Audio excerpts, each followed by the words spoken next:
अपना बल ये जब तक भगवत कृपा से अलग है तब तक वो विनाशी बल है और वो बल हमारे अंदर अभिमान पैदा करने वाला है। मनुष्य सफलता में अभिमान किया करता है, मैंने ये काम किया और मैं सफल हो गया, मैंने धन कमा लिया, मैंने राज्य प्राप्त कर लिया, मैंने अधिकार प्राप्त कर लिया, मैंने अमुक काम कर लिया।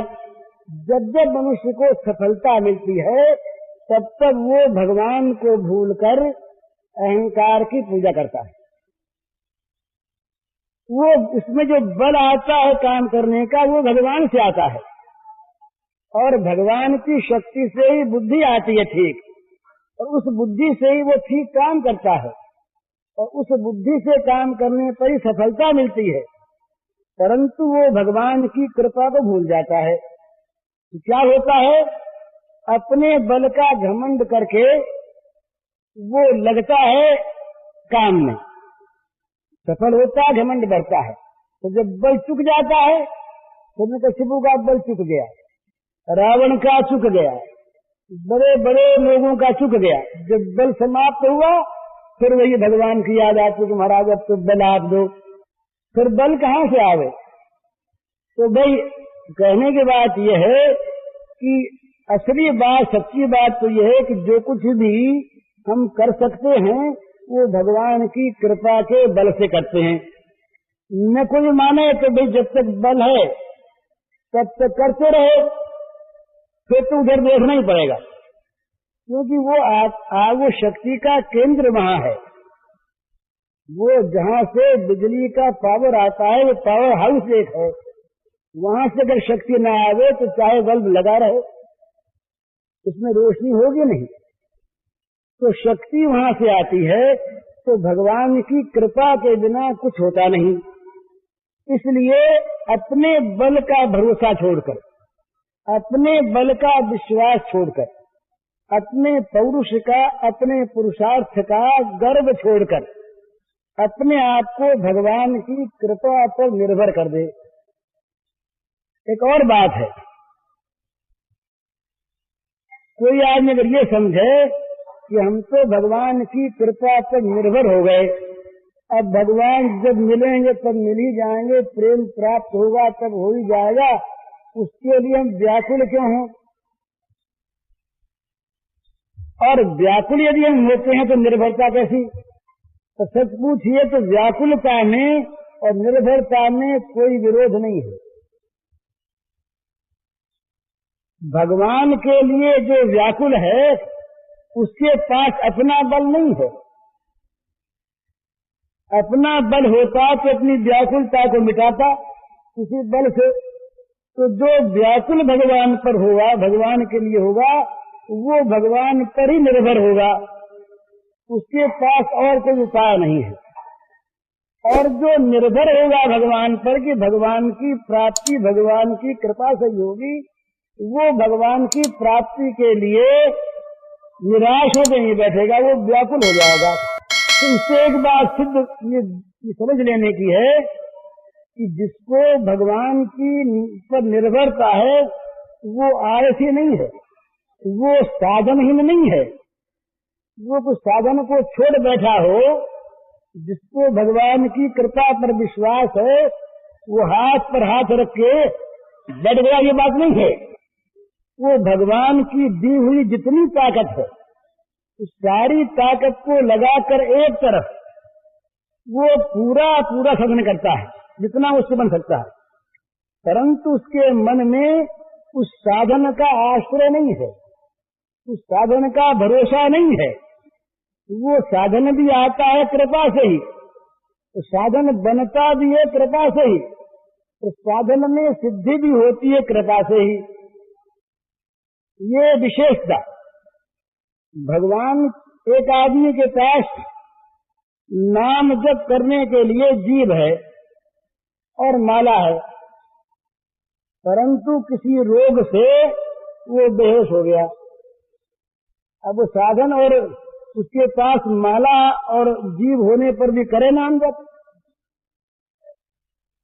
नहीं कर सकता। तो वो साधन भी आता है कृपा से, तो साधन का उपयोग भी होता है कृपा से, तो साधन का फल भी मिलता है कृपा से। तो वो तीनों प्रकार से भगवान की कृपा का आश्रय करता है। जो कुछ भी उसको साधन प्राप्त है वो कृपा से प्राप्त हुआ, और साधन का उपयोग कर सकता है वो कृपा से। साधन तो है और बुद्धि बिगड़ गई, बुद्धि बिगड़ गई। अब मंदिर भी घर में बना हुआ है, भगवान की पूजा भी है, गीता जी की पुस्तक भी घर में है, रामायण भी है, उपदेश करने वाले संत महात्मा भी है, पर बुद्धि गई बिगड़। अब साधन का प्रयोग कौन करे? साधन सामग्री तो सारी अपने पास है, तो साधन सामग्री भी भगवान की कृपा से मिलती है, तो साधन सामग्री का प्रयोग भी भगवान की कृपा से होता है। और साधन में जो विघ्न नहीं आता ये भी भगवान की कृपा से नहीं आता, और साधन का जो फल मिलता है वो भी भगवान की कृपा से मिलता है। तो जो कृपा का आश्रय है वो आलसी नहीं है, वो प्रमादी नहीं है, वो साधनहीन नहीं है, वो हाथ पर हाथ धरकर बैठा नहीं है, वो भगवान पर आश्रय करने के बहाने वो सो नहीं रहा है, वो प्रमाद करके बुरे मार्ग पर नहीं जा रहा है। बुरे मार्ग पर जाने वाला बोले भगवान सब कुछ कर लेंगे, हम तो चाहे जहाँ जाते हैं। ये किस प्रकार की बहानेबाजी होती है, और ये पाप के समर्थन का एक ऐसा अपने मन का दुर्भाव होता है। हमारे पास अभी कुछ दिनों पहले एक पत्र आया, उसमें लिखा कि वृंदावन में हम रहते हैं और धाम में रहते हैं, तो धाम में रहकर हम पाप करें, विचार करें, झूठ बोलें, इसमें कुछ भी आपत्ति नहीं, क्योंकि धाम में जो रहते हैं, धाम में रहने से सब कुछ अपने आप ठीक हो जाएगा। तो ये ठीक है कि धाम का निवास मनुष्य के पाप का नाश करता है, पर धाम के आश्रय पर पाप करना ये तो धाम को कलंकित करने जाना है। और ये लिखा है कि उसका जो तीर्थ में रहकर पाप करता है उसका पाप वज्रलेप हो जाता है, ये लिखा है शास्त्रों में, स्कंद पुराण में आया। तो इस प्रकार से यदि कोई ये कहे कि हमने तो भगवान की कृपा का आश्रय ले लिया, अब वो कृपा हमें चोरी में भी सफलता देगी, वो कृपा हम किसी को लूटेंगे उसमें भी हमारी सहायता करेगी, वो कृपा हम दुराचार करेंगे उसमें भी हमारी सहायता देगी, और वो कृपा हम कुछ भी काम न करके और दिन भर सोएंगे तब भी सहायता देगी। तो ये सब जो है ये तो वास्तव में वस्तु का दुरुपयोग है। भगवत कृपा का जो आश्रय है वो पापी नहीं होता, भगवत कृपा से पाप कट जाता है, इसमें कोई संदेह नहीं, पर भगवत कृपा के आश्रय से पाप नहीं होता। भगवत कृपा के आश्रय से मनुष्य में अभिमान नहीं आता, आलस्य नहीं आता, प्रमाद नहीं आता, कर्तव्य का त्याग नहीं आता, और दुराचार तो आता ही नहीं। तो भगवत कृपा को मानने वाला तो बहुत अधिक साधन संपन्न होगा। भाई मेरा काम तो बनेगा भगवत कृपा से ही, और मेरा काम भगवत कृपा से बन गया, यहाँ तक मान ले। भगवत कृपा का जो आश्रय होता है वो ये भी क्यों माने कि मेरा काम बनने वाला है। जहाँ कृपा का आश्रय किया और जहाँ कृपा पर विश्वास किया, और ये बिल्कुल सत्य है, भगवान के कृपा पर जिसने विश्वास कर लिया वो भगवान की कृपा से मुक्त हो गया, उसका काम बन गया। अगर कहीं शक संदेह हो तो उसको भगवान बता देते हैं। एक बार की बात है द्वारिका की। द्वारिका में रहे एक ब्राह्मण, और उस ब्राह्मण के जब पुत्र होता था तो मर जाता था। तो एक बार भगवान श्री कृष्ण द्वारिका में थे, उस समय अर्जुन भी उनके पास आए हुए थे। अर्जुन भगवान के बड़े प्रेमी, बड़े स्नेही और भगवान के अत्यंत कृपा पात्र। भगवान की कृपा पर इनको बड़ा भरोसा रहा। तो पांडवों में अर्जुन और द्रौपदी ये दो ऐसे थे, ये भगवान की कृपा पर इनका बड़ा भरोसा था, अत्यंत भरोसा था। जब जयद्रथ के लिए अर्जुन ने प्रतिज्ञा की कि कल हम उसको मार देंगे, तो भगवान ने विनोद से पूछा कि हे भैया अर्जुन, इतने बड़े बड़े महारथी उनके यहाँ हैं और न मालूम वो क्या व्यूह कल रच लेंगे, और तुमने मारने की ये प्रतिज्ञा किसके भरोसे कर ली भैया? अर्जुन हंसे। अर्जुन ने कहा मैं भरोसा भी क्या मेरे को दूसरे का है क्या? तो भगवान ने कहा बस ठीक है। इसी पर उस दिन मैंने कहा था रात भर भगवान ने प्रलाप लीला की। तो यहाँ भी ऐसे ही हुआ। द्वारिका में जब वो ब्राह्मण का बालक मरा और मरने पर वो अपने बच्चे को लेकर के राज दरबार में ब्राह्मण आया। उस जमाने की बात थी जिस जमाने में पिता रहते बच्चा क्यों मर गया ये समस्या आई, मरता नहीं था, और मर गया तो जरूर राजा का पाप है, शासन का पाप है। तो बच्चे को लेकर के वो ब्राह्मण आया और ब्राह्मण ने आकर के कहा कि देखो ये कितने असमर्थ हैं, कितने अयोग्य हैं कि इनके राज्य में और मेरा बच्चा मर जाता। तो इनको जरा अपने गांडीव का बड़ा दर्प रहा अर्जुन को, स्वाभाविक। अर्जुन ने कहा महाराज अब की बच्चा आपके हो तो मुझसे कहना, मैं अर्जुन हूँ। था भगवान की कृपा के भरोसे सारा। तो बोले भाई अगर तुम न बता सके तो न बता सका तो मैं जल मरूंगा, कह दिया। और साथ अर्जुन वहां पर रहे ही। बच्चा होने वाला था तो ब्राह्मण ने आके कहा अर्जुन से कि महाराज बच्चा होने वाला। तो अच्छा मैं चलता हूँ। तो अर्जुन गए। अर्जुन ने जाकर वहां पर अपने बाणों का इस प्रकार का एक पिंजर बनाया जिसमें काल का प्रवेश नहीं हो सकता। तो स्वयं बाहर गांधी में लेकर के बैठ गए। आवेगा तो हम देख लेंगे, हम देख जा नहीं सकते। महाराज काल की गति, भगवान की लीला, आश्चर्य हुआ कि बच्चा मरा नहीं, गायब हो गया। तो वो ब्राह्मण आकर के अर्जुन को धिक्कारने लगा कि अरे अब तक तो बच्चे की मैं लाश देख लेता था, ये तो मन में था कि मेरा बच्चा होकर के मर गया, चलो उसको गाड़ी आऊं।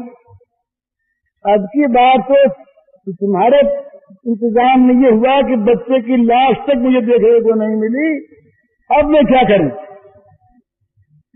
अर्जुन बड़े संतुष्ट, तो क्या करें? क्या भाई चिता बनाओ, क्या करें? जब चिता बनी तो भगवान आए। कहा अर्जुन जी क्या कर रहे हो? कहा महाराज ये हो गया। तो बोले यार ये तो बताओ कि तुमने ये बच्चे को जलाने की बात कह दी थी किसके बल पर? तो फिर वही बात बोले महाराज तो दूसरा बल मेरे पास है क्या?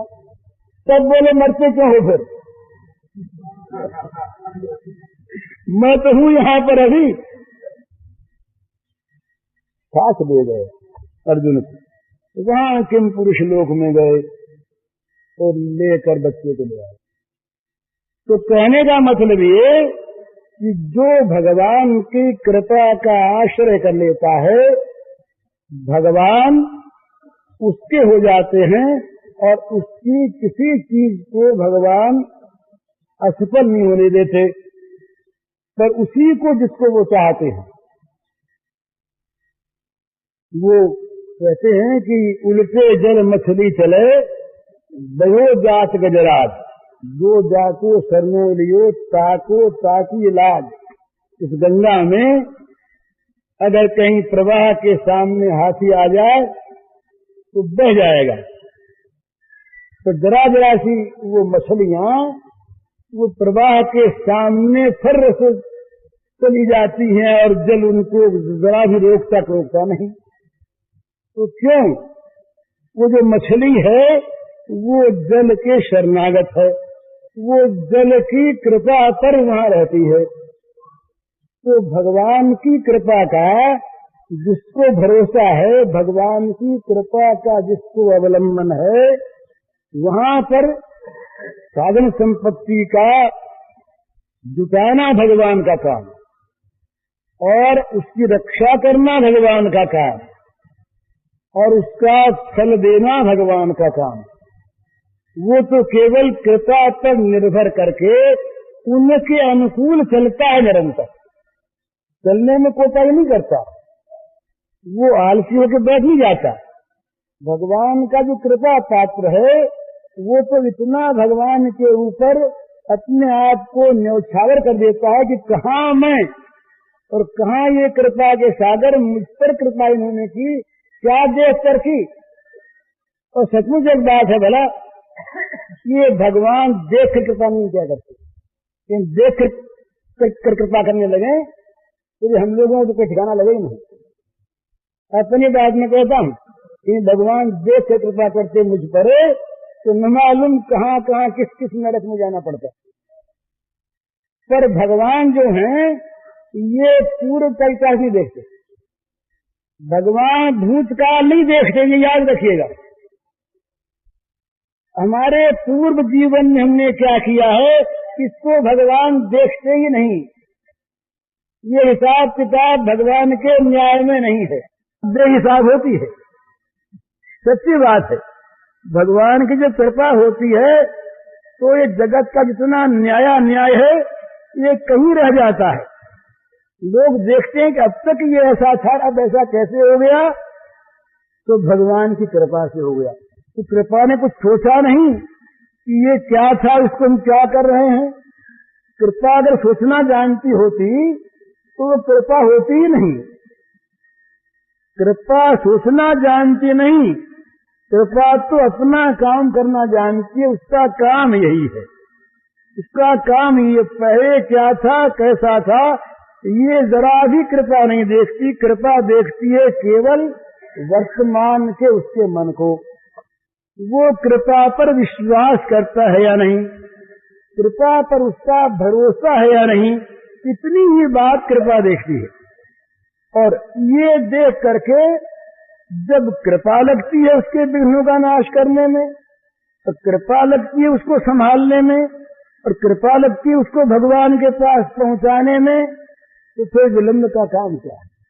जहां भगवान की कृपा ने ये देखा कि इसके विघ्न मिट जाए, मिट गए, इतनी देर लगती है।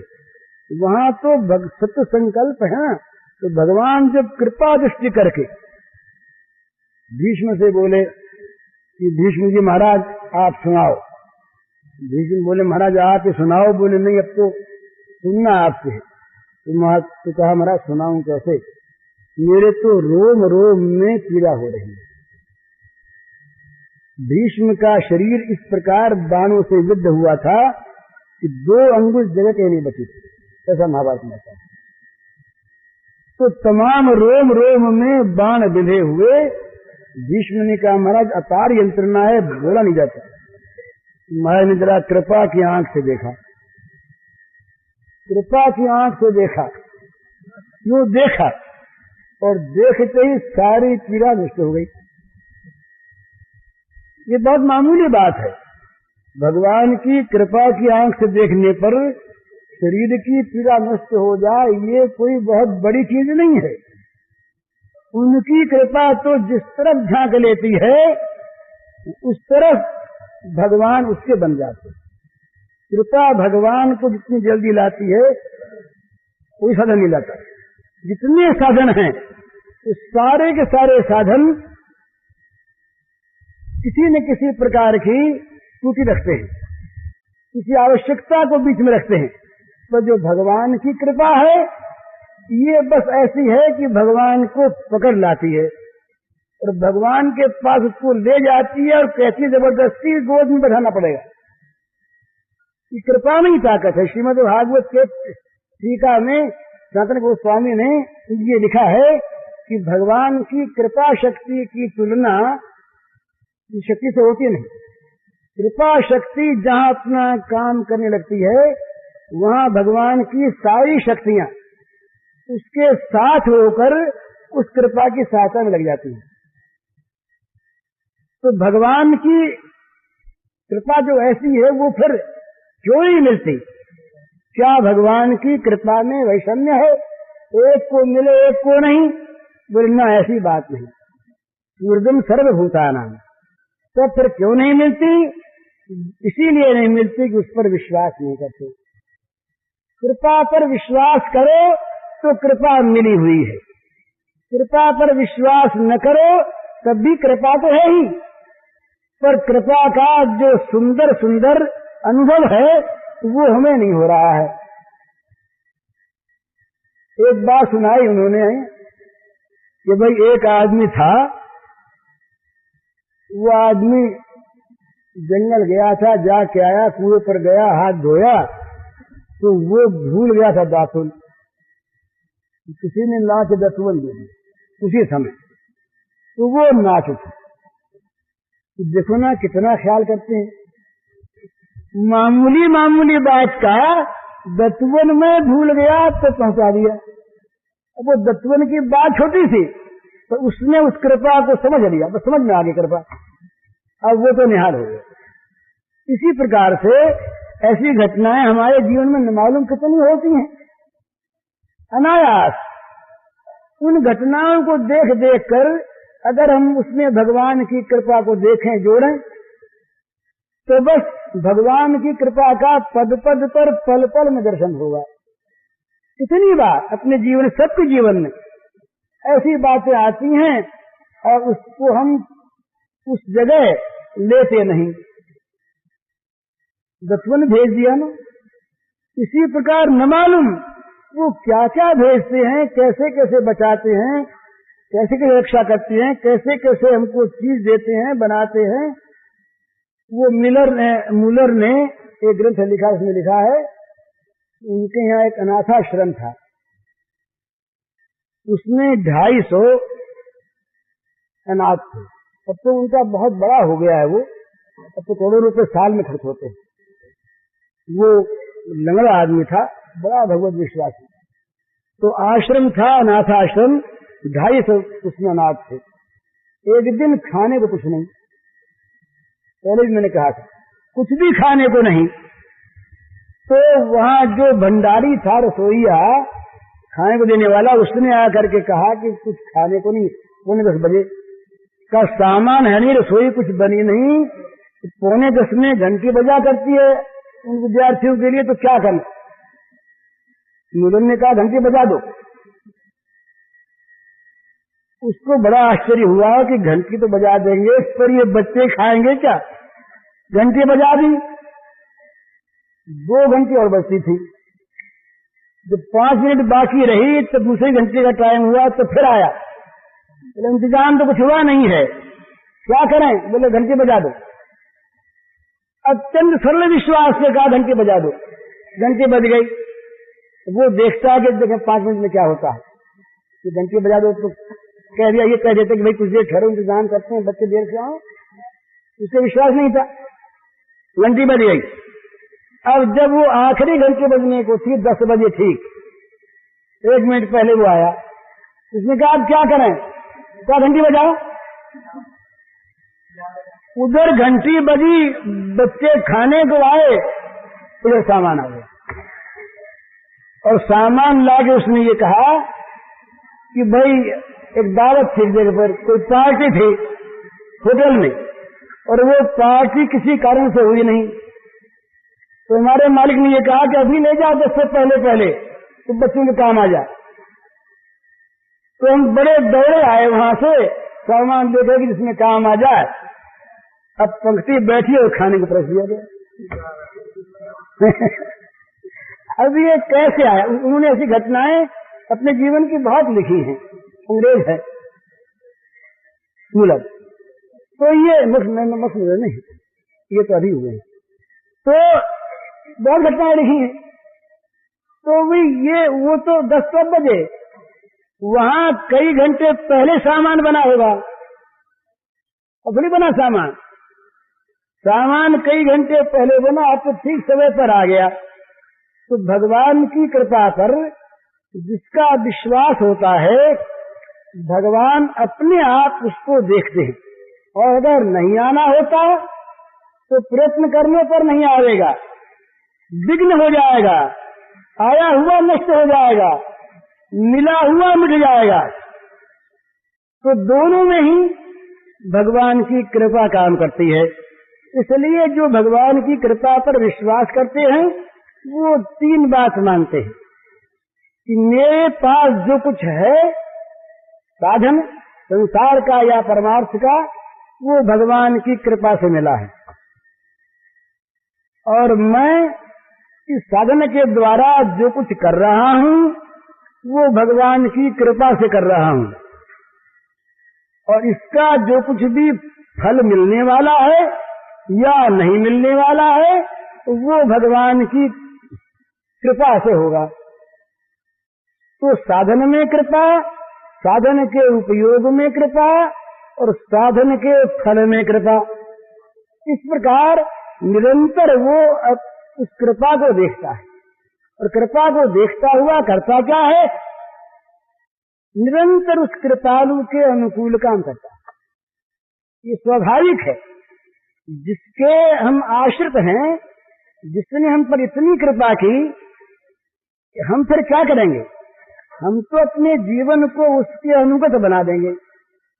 जिस प्रकार वो चाहता है, जैसे जीवन को चाहता है, जो कराना चाहता, हम ध्यान में रखेंगे कि हमारी कोई चीज ऐसे कृपालु स्वामी के विपरीत न हो जाए।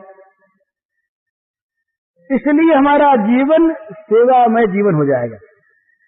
जो भगवान की कृपा पर निर्भर करता है उसका जीवन भगवान की सेवा का जीवन हो जाता है, क्योंकि उसका और काम ही रहता है। जो काम करता है वो भगवान की सेवा के लिए करता है, और ये मानता है कि काम जो मैं कर रहा हूँ ये भी उनकी ताकत से कर रहा हूँ, अपनी शक्ति से नहीं, अपनी बुद्धि से नहीं। कृपा का जो आश्रय है उस सब कामों में सर्वत्र भगवान की कृपा को देखता और नाचता है। ये कितनी कृपा की, कितनी कृपा की। एक एक बात उसके सामने आती है तो उसको कृपा यूं दिखती है कि मानो ये तो साक्षात हमारे सामने कृपा आकर के नाचने लगी। तो वो उस कृपा में डूबा रहता है, तन्मय रहता है, तल्लीन रहता है। उसको सब और भगवान की कृपा दिखती है, और कृपा दिखने पर क्या होता है?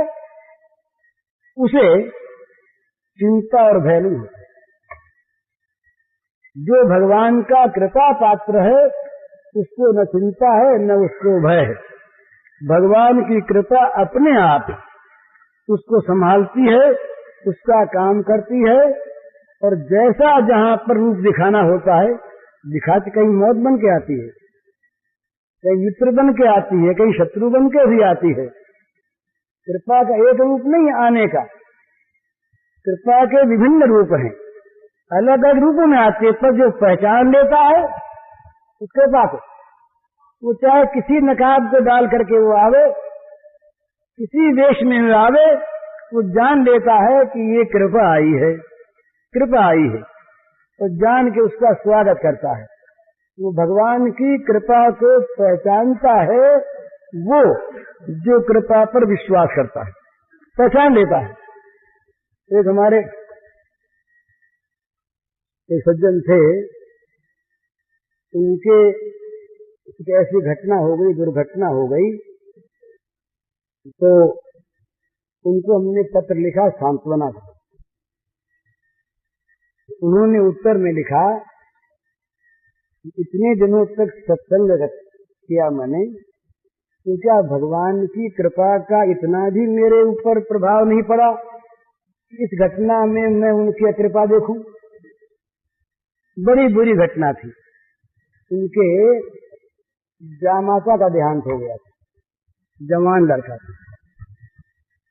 भगवान की अकृपा देखूं, भगवान ने यहां भी कृपा ही की। तो ये तब पता लगता है जब प्रतिकूलता आती है। अनुकूलता में तो हम सभी कह देते हैं भगवान की बड़ी कृपा है, पर जब प्रतिकूलता आती है, जब दुख आता है, जब विपत्ति आती है, जब संकट आता है, उस समय यदि हृदय भगवान की कृपा को उसमें देखता है और कृपा को देखकर प्रसन्न होता है, तब माना जाता है कि कृपा में भगवान की कृपा में उसका विश्वास है। मुझे याद नहीं है कौन लड़की थी, मुझे बनारस में एक लड़की मिली थी कोई 10-12 वर्ष पहले। उस लड़की को की बातों से मैं चकित हो गया। छोटी उम्र की लड़की थी, शायद रंगून से या कहां से आई थी, और उसके पति का देहांत हो गया था साल भर पहले। वो उसने इस सारी चीजों को भगवान की कृपा में घटा लिया। उसने कहा मुझसे कि भाई जी, मुझ पर जितनी कृपा उतनी जगत में होगी किस पर।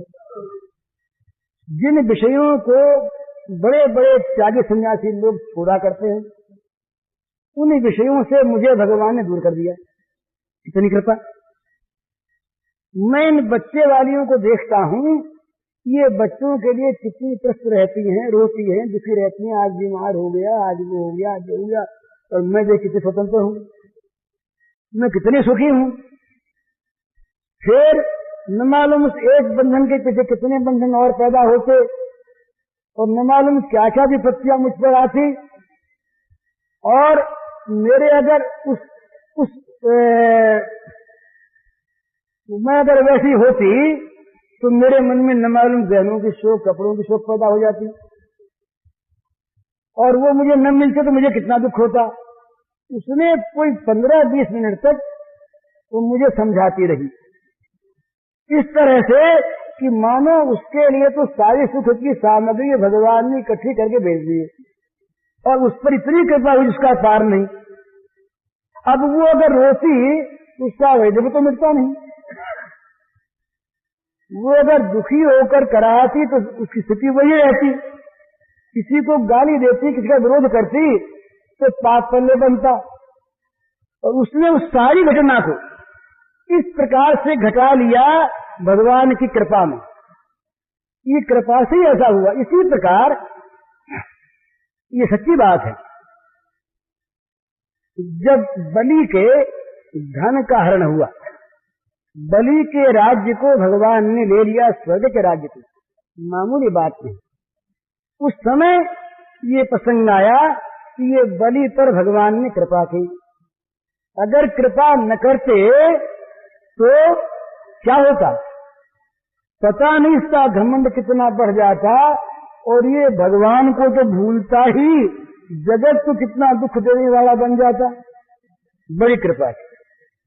तो ये समझे, जब कोई वस्तु मिले तब ये समझे भगवान ने बड़ी कृपा की।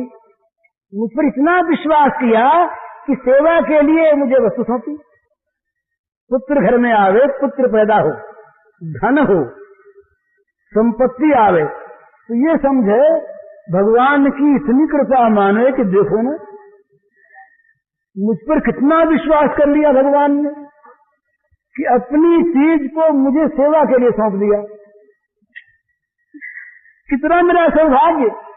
ये पुत्र, ये वस्तु, ये तो सब उन्हीं की है ना, मुझे सौंपा है सेवा के लिए। तो भाई बड़ा विश्वास किया और बड़ा काम मेरे जिम्मे कर दिया। अब तो मैं उनको प्रसन्न करूं, इनकी सेवा करके, तभी मेरे जीवन की सार्थकता। तुरंत कृपा समझे। और अगर उनमें से किसी को भगवान ले ले तो बड़ी कृपा समझे कि भाई भगवान ने समझा कि कहीं फंस जाएगा,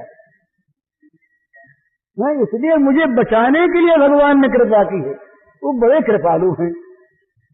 इस प्रकार से हरेक घटना को भगवान की कृपा के साथ जोड़ दे, और जो विश्वासी होता है उसकी जुड़ी जाती, तो जुड़ने के साथ ही क्या होगा, सुख होगा।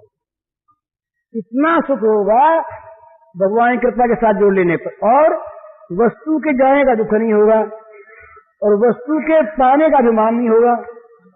ये वस्तु मैंने प्राप्त की, अभिमान नहीं होगा। वस्तु पर ममता नहीं होगी, ममता में आसक्ति नहीं होगी।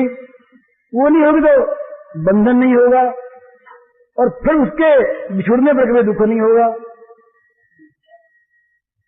तो मिलने पर भगवान की कृपा माने इस रूप में कि बस ये भगवान की बड़ी कृपा है, इतनी वस्तु में सेवा के लिए सौंप दी और मजे में काम करो।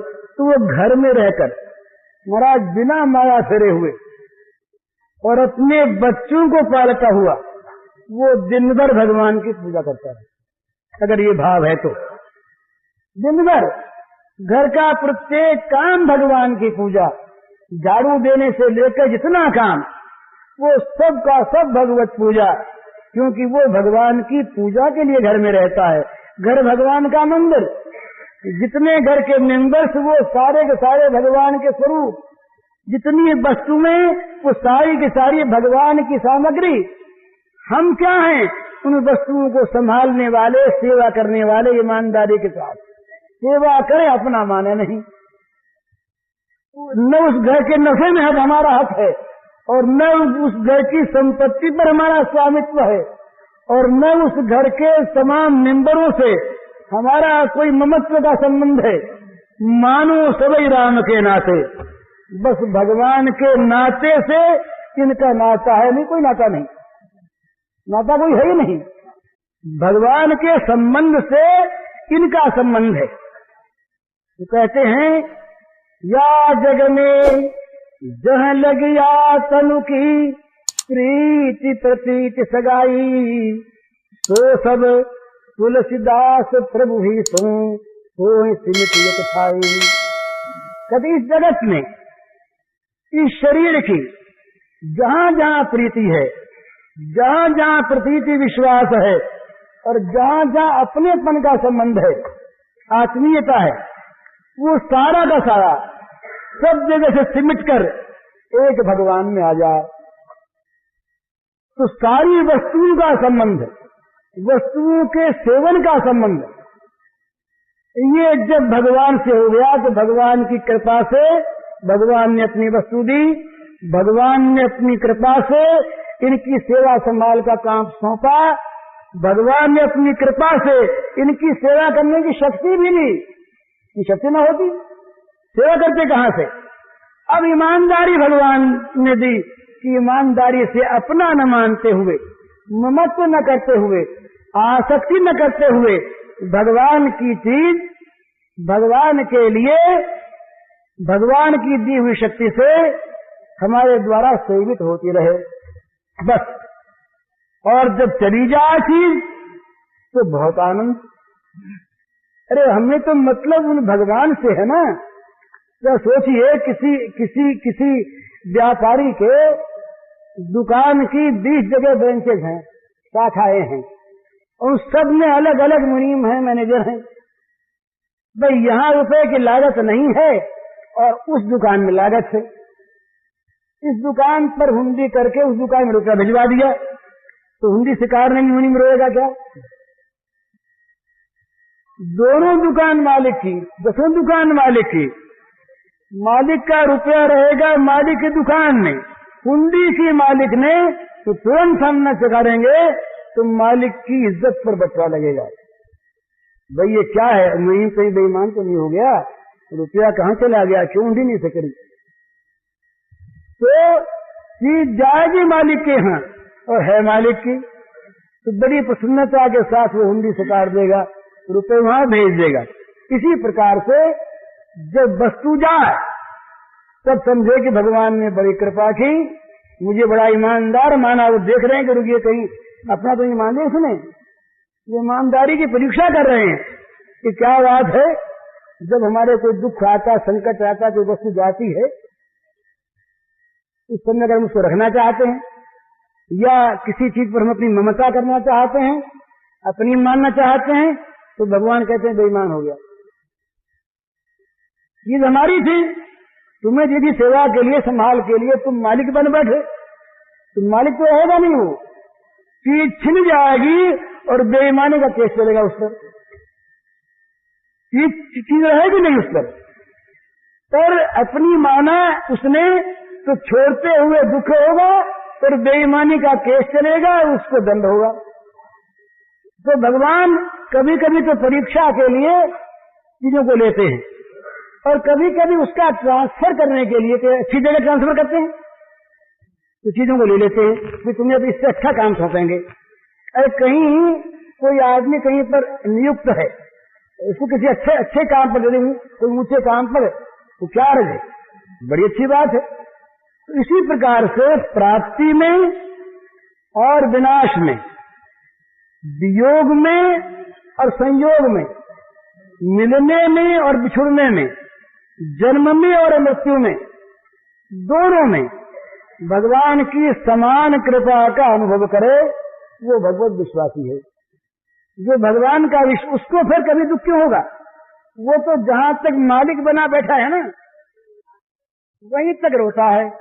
जहां मालिकी भगवान को सौंपी और सेवक हुआ और उनकी कृपा का भरोसा किया कि मस्त हो गया, अब अपना काम करता मोर्चा यहाँ रखो तो कहीं और ट्रांसफर कर दो, हर्ज क्या है? उसके लिए कोई भी दुख की बात नहीं। हरिओम। पूज्य श्री भाई के इस प्रवचन का शीर्षक है भगवत कृपा पर अनूठी व्याख्या और इसका कैसेट संख्या है 7।